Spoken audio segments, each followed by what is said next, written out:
First, I had to persuade the man in charge of passports.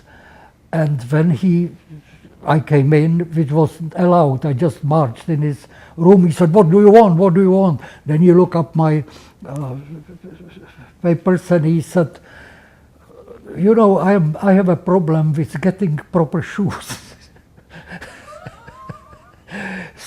So I brought him shoes and got a passport. I never did anything like that before. My father was more knowing what to do about the world that's corrupted. So I gave him shoes. But then they introduced a new special permission by secret police.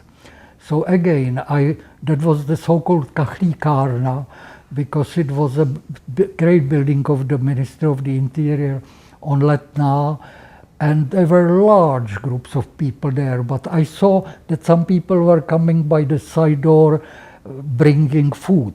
So I used the side door and went straight to the top man. Again, he started to shout at me, and I said, "I'm being invited, they insist me on coming, that would be a scandal." He said, "We will never give it to you."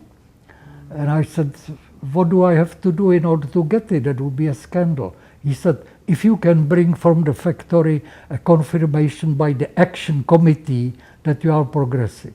The action committees were always 3 people, devoted communists, that were leading then the whole country everywhere. So I took the night train to Chotěpov, where I worked during the war, and I was lucky.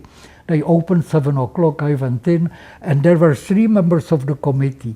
One was a friend that knew that my girlfriend was a worker, and he was a relative of hers. Another was a worker with whom I, as a worker, founded a chess club and a theater. So he signed it too. I don't remember the third one. So they said that I was socially progressive, which I was. That was a misunderstanding.